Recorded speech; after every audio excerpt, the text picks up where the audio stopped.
जय Hind guys, welcome to another video. आज के इस वीडियो में हम आपको बताने वाले हैं अगला प्रैक्टिस सेट जो कि आपका जनरल साइंस से रहने वाला है। ठीक है, तो जो भी कैंडिडेट इससे पहले वाले जनरल साइंस का प्रैक्टिस सेट नहीं देखे हैं वो जाके देख लीजिए, तभी आपको समझ में आने वाला है ये वीडियो। ठीक है, क्योंकि दोस्तों यहाँ से बात करें कि जितने भी इससे पहले बताए यहाँ पे जितने भी जनरल साइंस का प्रैक्टिस सेट बताएं वो दोस्तों आपका इंडियन नेवी, AASSR, MR और दोस्तों आपका इंडियन कोस्ट गार्ड, आर्मी और दोस्तों आपका एयरफोर्स में पूछे जा चुके हैं। ठीक है, वही क्वेश्चन हम इस वीडियो में आपको बताने वाले हैं। तो दोस्तों आप मैक्स श्योर बिना स्किप करके वीडियो को इन तक देखिएगा। और बात करें जो भी कैंडिडेट अभी तक चैनल को सब्सक्राइब नहीं किए तो जाके चैनल को सब्सक्राइब जरूर कर लीजिएगा। आने वाला ऐसे जनरल प्रैक्टिस सेट आपको टाइम पर मिलती रहेगा। ठीक है, तो बात कर लेते हैं दोस्तों, जो भी कैंडिडेट इस वीडियो का पीडीएफ आते हैं तो जाके हमारे टेलीग्राम में अवश्य जुड़िएगा। वहाँ सारा चीज इस वीडियो का पीडीएफ जो है वो आप वहाँ पे प्रोवाइड कर दिया गया है। ठीक है, तो चलिए वीडियो को देर न करते वीडियो को स्टार्ट करते हैं। दोस्तों क्वेश्चन नंबर 1 आपको बताया जा रहा है कि यहाँ पे आपको बताना है दोस्तों क्वेश्चन नंबर 1 से कि एक औसत वयस्क मानव शरीर की हड्डियों की संख्या कितनी होती है। ठीक है, आपको बताना है दोस्तों कि एक स्वस्थ मानव शरीर की हड्डियां कितनी होती है। ठीक है, तो ऑप्शन है दोस्तों आपका 300, 206, 1050 और दोस्तों आपका 86। ठीक है, तो बताना है दोस्तों कि एक औसत वयस्क मानव शरीर के जो हड्डियां होती है वो कितनी होती है। तो दोस्तों अगर आपको ये वीडियो का जो है क्वेश्चन का करेक्ट आंसर पता है तो आप हमें कमेंट में जरूर बताइएगा। ठीक है, तो चलिए अगला नेक्स्ट क्वेश्चन की यहाँ पे बात कर लेते हैं कि इसका जो करेक्ट आंसर है वो आपका ऑप्शन नंबर बी है। ठीक है, जो कि आपका एक मानव शरीर में जो कुल हड्डियां होती है वो आपका 206 होती है। ठीक है, तो ये आपको याद रख लेना है, आपके एग्जाम के लिए इंपॉर्टेंट रहने वाले है। ठीक है, तो अगला नेक्स्ट क्वेश्चन है दोस्तों, नेत्र गोलक किस सेट द्वारा चालित होता है। ठीक है, तो ऑप्शन है दोस्तों आपका 4 मांसपेशियों के, 6 मांसपेशियों के, 8 मांसपेशियों के और दोस्तों ऑप्शन नंबर डी 10 मांसपेशियों के। ठीक है, ये चारों में से बताना है दोस्तों कि आपका कितने मांसपेशियों ने नेत्र गोलक को सेट कर चालित होता है। ठीक है, तो अगर इसका करेक्ट आंसर की बात करें तो ऑप्शन नंबर यहाँ पे बी जो कि शो कर रहा है दोस्तों, यहाँ पे आपको शो कर दे रहा है जो कि आपको 6 मांसपेशियों के नेत्र गोलक किस सेट द्वारा किया जाता है, तो 6 मांसपेशियों द्वारा चालित किया जाता है। ठीक है, तो ये अभी आपको याद रखना है। अगला नेक्स्ट क्वेश्चन है दोस्तों, जैसे कि आप यहाँ पे देख सकते हैं, मानव शरीर के संबंध में किसने पूर्ण विवरण दिया था। तो ऑप्शन है न्यूटन, ऑप्शन बी है दोस्तों आपका बाइसाइल्स,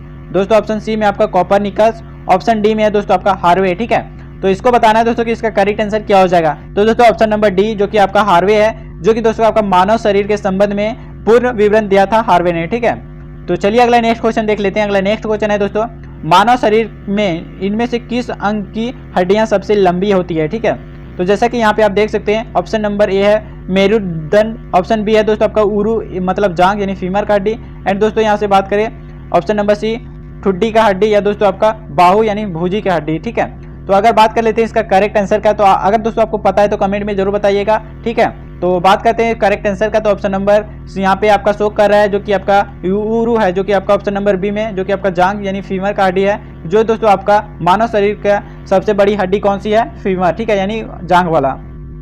चलिए अगला नेक्स्ट क्वेश्चन देख लेते हैं। अगला नेक्स्ट क्वेश्चन है दोस्तों, न्यूरॉन इकाई किसकी है। ठीक है, न्यूरॉन जो है वो किसकी इकाई है। ऑप्शन है संयोजी ऊतक का, या दोस्तों आपका पेशी ऊतक का, या दोस्तों आपका एपिथेलियम ऊतक का, या दोस्तों आपका तंत्रिका ऊतक का। ठीक है, तो ये भी आपको बात करना है दोस्तों कि आपके एग्जाम के लिए इंपॉर्टेंट क्वेश्चन रह जाते हैं। ठीक है, तो बात कर लेते हैं दोस्तों इसका करेक्ट आंसर का। तो क्वेश्चन नंबर 55 का जो करेक्ट आंसर दोस्तों ऑप्शन नंबर डी जो कि आपका तंत्रिका ऊतक है, जो कि आपका न्यूरॉन का एक इकाई है। ठीक है, तो चलिए अगला नेक्स्ट क्वेश्चन देख लेते हैं। अगला नेक्स्ट क्वेश्चन है दोस्तों, किसी मानव आंख के रेटिना पर बना प्रतिबिंब क्या होता है। वास्तविक और सीधा होता है, वास्तविक और उल्टा होता है, काल्पनिक और सीधा होता है, और दोस्तों आपका काल्पनिक और उल्टा होता है। ठीक है, तो ये भी याद रखना है दोस्तों कि ऑप्शन में क्या क्या दिया गया है। ठीक है, तो अगर बात करें दोस्तों कि मानव शरीर की आंख के रेटिना पर जो बना प्रतिबिंब होता है वो कैसा होता है। ठीक है, तो दोस्तों यह जो होता है दोस्तों वो वास्तविक और उल्टा होता है। ठीक है, वास्तविक और उल्टा प्रतिबिंब मानव के आंख में रेटिना पर बना हुआ प्रतिबिंब उल्टा और वास्तविक होता है। ठीक है, तो ये याद रखिएगा दोस्तों, अपने एग्जाम के लिए इंपॉर्टेंट क्वेश्चन रह जाते हैं। ठीक है,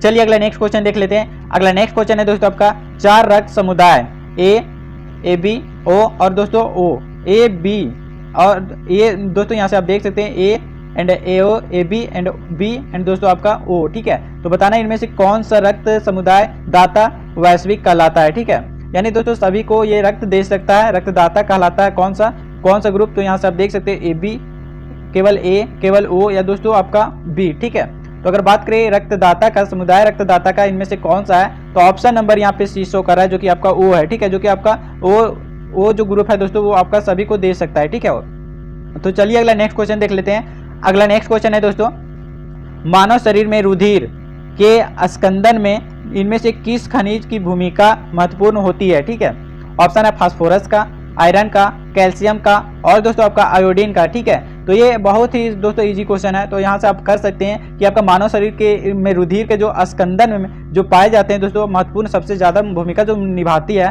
वो आपका कैल्शियम निभाती है। ठीक है, जो कि आपका दोस्तों हड्डियों में पाई जाती है कैल्शियम। तो अगला नेक्स्ट क्वेश्चन देख लेते हैं दोस्तों। अगला नेक्स्ट क्वेश्चन है, मानव शरीर में रक्त की परिशुद्धि की जाती है, कहाँ पर की जाती है? ठीक है, हृदय में की जाती है, फेफड़ों के द्वारा की जाती है, वृक्क के द्वारा की जाती है, आंत के द्वारा की जाती है। ठीक है दोस्तों, ये क्वेश्चन बहुत ही इजी क्वेश्चन है, जो कि दोस्तों हर एग्जाम में रिपीटेड और आते ही रहते हैं ऐसे टाइप के क्वेश्चन। ठीक है, जो कि यहाँ पे पूछा गया है दोस्तों, मानव शरीर में रक्त की परिशुद्धि किसकी द्वारा होती है? ठीक है, तो दोस्तों इसका करेक्ट आंसर की बात करें तो ऑप्शन नंबर बी, जो कि आपका फेफड़ा शो कर रहा है, फेफड़ा के द्वारा मानव शरीर के रक्त को परिशुद्धि किया जाता है। ठीक है, तो ये भी आपको याद रखना है दोस्तों, आपके एग्जाम के लिए इंपॉर्टेंट है।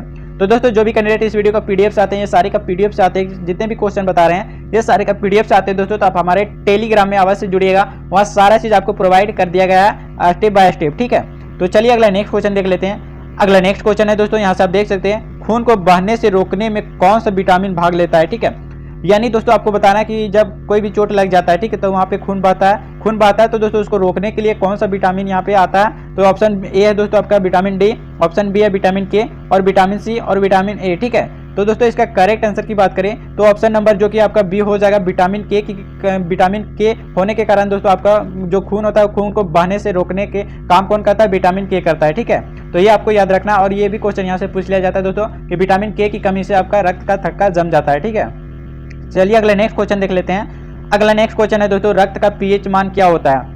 आपको बताना है दोस्तों, जो रक्त का जो पीएच मान होता है वो क्या होता है? ऑप्शन है दोस्तों आपका 5 से कम, ऑप्शन बी है दोस्तों आपका 7 से 8 के बीच में, 3 और 4 के बीच में, 0 से 1 के बीच में। ठीक है, अगर बात कर लेते हैं दोस्तों, तो जो मानव रक्त का जो पीएच मान होता है वो 7.4 होता है। ठीक है, कितना? 7.4 होता है। अगर बात करें ऑप्शन, यहाँ पे ऑप्शन में कौन सा शो कर रहा है, तो ऑप्शन नंबर बी है दोस्तों, जो कि आपका 7 से 8 के बीच में आपका रक्त का पीएच मान होता है मानव का। ठीक है, जो कि दोस्तों आपका 7.4 होता है। तो 7 पॉइंट किस में आ रहा है? 7.4 जो आ रहा है दोस्तों 7 और 8 के बीच में ही आ रहा है, तो ऑप्शन नंबर बी आपका करेक्ट हो जाएगा। ठीक है, चलिए अगला नेक्स्ट क्वेश्चन की बात कर लेते हैं। अगला नेक्स्ट क्वेश्चन है दोस्तों आपका, रक्त का जो एग्जाम्पल क्या है? ठीक है, यानी रक्त का उदाहरण क्या है? ऑप्शन है दोस्तों आपका एपिथेलियमी ऊतक, संयोजी ऊतक, पेशी ऊतक और दोस्तों आपका तंत्रिका ऊतक। ठीक है, तो आपको बताना है रक्त का जो एग्जाम्पल है वो क्या है। दोस्तों अगर रक्त का एक एग्जाम्पल की बात करें तो ऑप्शन नंबर बी, जो कि आपका संयोजी ऊतक है, जो कि आपका रक्त का यानी ब्लड का एक एग्जाम्पल है। ठीक है, तो ऑप्शन नंबर बी आपका संयोजी ऊतक करेक्ट हो जाएगा।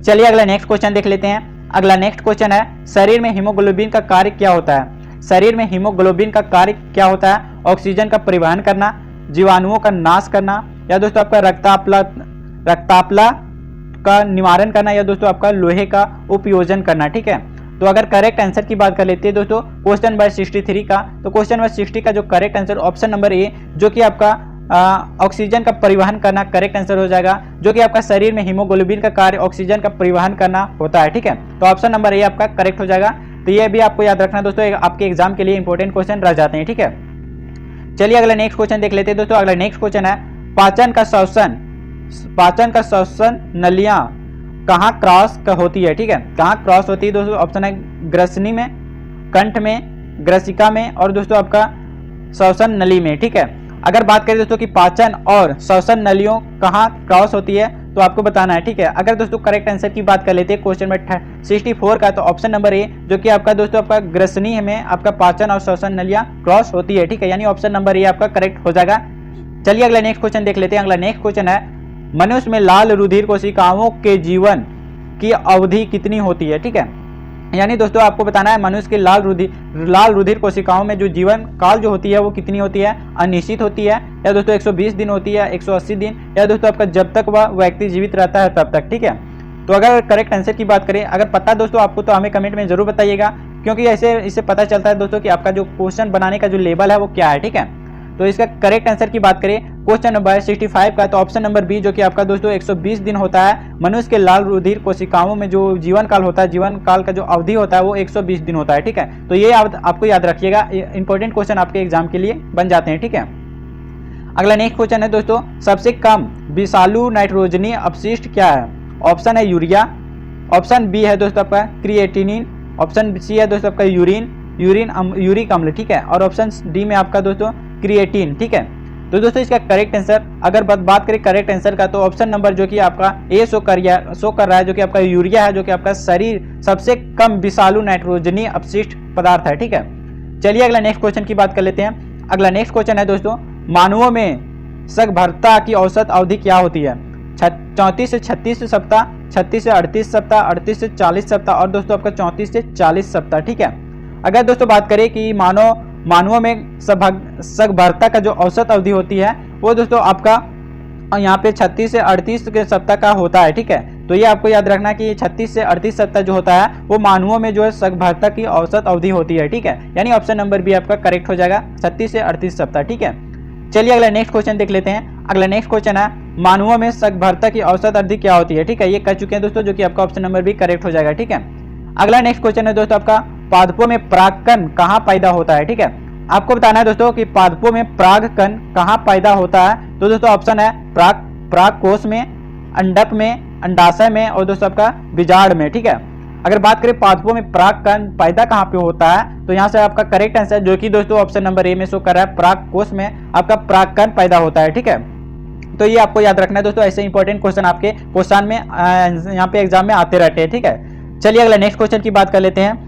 अगला नेक्स्ट क्वेश्चन है दोस्तों, राष्ट्रीय पादप अनुवांशिक संसाधन ब्यूरो कहां पर स्थित है? ऑप्शन है बेंगलुरु, जम्मू, नई दिल्ली और दोस्तों आपका शिलांग। ठीक है, तो आपको बताना है दोस्तों कि राष्ट्रीय पादप अनुवांशिक संसाधनों यानी ब्यूरो कहां पर स्थित है। तो ये आपका करेक्ट आंसर जो कि आपका ऑप्शन नंबर सी नई दिल्ली में आपका जो है स्थित है। ठीक है, ये याद रखिएगा। अगला नेक्स्ट क्वेश्चन देख लेते हैं। अगला नेक्स्ट क्वेश्चन है, विषाणु संक्रमक से होने वाला रोग क्या है? टाइफाइड, हैजा, जुकाम या दोस्तों आपका टिटनेस। तो अगर बात करें दोस्तों क्वेश्चन नंबर 70 का करेक्ट आंसर का, यानी विषाणु रोग संक्रमक रोग कहाँ पे होने वाला है? ठीक है, तो दोस्तों यहाँ से अगर बात करें क्वेश्चन नंबर 70 का करेक्ट आंसर, तो ऑप्शन नंबर सी जो कि आपका जुकाम है, जो कि दोस्तों आपका विषाणु संक्रमक से होने वाला रोग आपका जुकाम है। ठीक है, चलिए अगला नेक्स्ट क्वेश्चन की बात करें। अगला नेक्स्ट क्वेश्चन है, डिप्थीरिया और इन्फ्लुएंजा का कारण क्या है? ठीक है, आपको बताना है दोस्तों डिप्थीरिया और इन्फ्लुएंजा का कारण क्या है। ऑप्शन है दोस्तों आपका विषाणु और जीवाणु, ऑप्शन बी है दोस्तों आपका जीवाणु और विषाणु, ऑप्शन सी आपका जीवाणु, ऑप्शन डी दोस्तों आपका जल प्रदूषण। ठीक है, तो दोस्तों आपको बताना है डिप्थीरिया और इन्फ्लुएंजा का कारण है दोस्तों आपका ऑप्शन नंबर जो कि शो कर रहा है यहाँ पे, ऑप्शन नंबर बी जो कि आपका दोस्तों जीवाणु और विषाणु के कारण आपका दोस्तों डिप्थीरिया और दोस्तों आपका इन्फ्लुएंजा का कारण है। ठीक है, तो दोस्तों ऑप्शन नंबर बी आपका करेक्ट हो जाएगा। तो चलिए अगला नेक्स्ट क्वेश्चन देख लेते हैं। अगला नेक्स्ट क्वेश्चन है दोस्तों आपका, तारपीन प्राप्त किया जाता है कहां से? ठीक है, ऑप्शन है अशुद्ध पेट्रोलियम से, देवदार से, चीड़ से या दोस्तों आपका ऑक्स से। ठीक है, अगर बात करें तारपीन प्राप्त कहां से किया जाता है, तो दोस्तों ऑप्शन नंबर सी आपका चीड़ से जो कि आपका तारपीन प्राप्त किया जाता है। तो इसका correct answer option number C आपका हो जाएगा। ठीक है, चलिए अगला नेक्स्ट क्वेश्चन देख लेते हैं। अगला नेक्स्ट क्वेश्चन है दोस्तों, जैसा कि आपको शो कर रहा है, मनुष्य के कंकाल में कुल अस्थियों की संख्या कितनी होती है?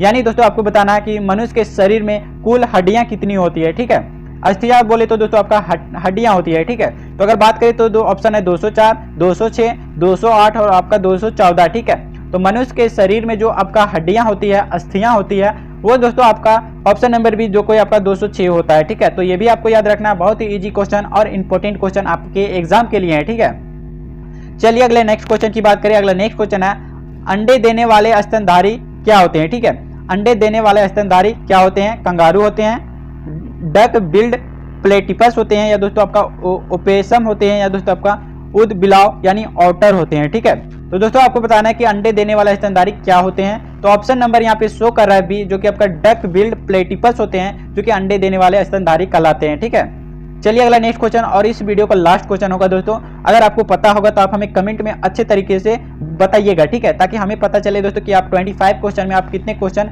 करेक्ट आंसर कर सके हैं। ठीक है, तो चलिए क्वेश्चन पढ़ लेते हैं दोस्तों कि गुणसूत्र के उस युगल को जो मनुष्य में लिंग का निर्धारण करता है, लिंग गुणसूत्र कहते हैं। ठीक है, तो अन्य गुणसूत्रों को क्या कहते हैं? ठीक है, ऑप्शन है अलिंग सूत्र कहते हैं, विषम सूत्र कहते हैं, बहुसूत्र कहते हैं या दोस्तों आपका एफोरिज्म कहते हैं। ठीक है, एस्फेरोजम कहते हैं। ठीक है, तो दोस्तों अगर बात करें यहाँ पे 75 का क्वेश्चन आंसर का, तो आंसर की बात करें तो 75 का जो करेक्ट आंसर दोस्तों ऑप्शन नंबर ए जो कि दोस्तों अलिंग सूत्र कहलाता है। अगर दोस्तों गुणसूत्र के उस युगल को जो मनुष्य में लिंक का निर्धारण करता है उसे लिंक का गुणसूत्र कहते हैं, लेकिन दोस्तों अन्य गुणसूत्रों को अलिंक कहते हैं, अलिंक सूत्र कहते हैं। ठीक है, यानी ऑप्शन नंबर ए आपका करेक्ट हो जाएगा। तो जो भी कैंडिडेट 25 क्वेश्चन में दोस्तों आप कितने करेक्ट आंसर कर सके हैं वो हमें कमेंट में जरूर बताइएगा। और जो भी कैंडिडेट इस वीडियो का पीडीएफ आते हैं वो हमारे टेलीग्राम में जाके अवश्य ज्वाइन कीजिएगा, वहाँ सारा चीज आपको प्रोवाइड कर दिया गया है। ठीक है, तो जो भी कैंडिडेट इस वीडियो का पीडीएफ आते हैं वो हमारे टेलीग्राम से जुड़िएगा। ठीक है, और जो भी कैंडिडेट अभी तक चैनल को सब्सक्राइब नहीं किए हैं वो जाके चैनल को सब्सक्राइब कर बेल आइकन को प्रेस जरूर कर लीजिएगा।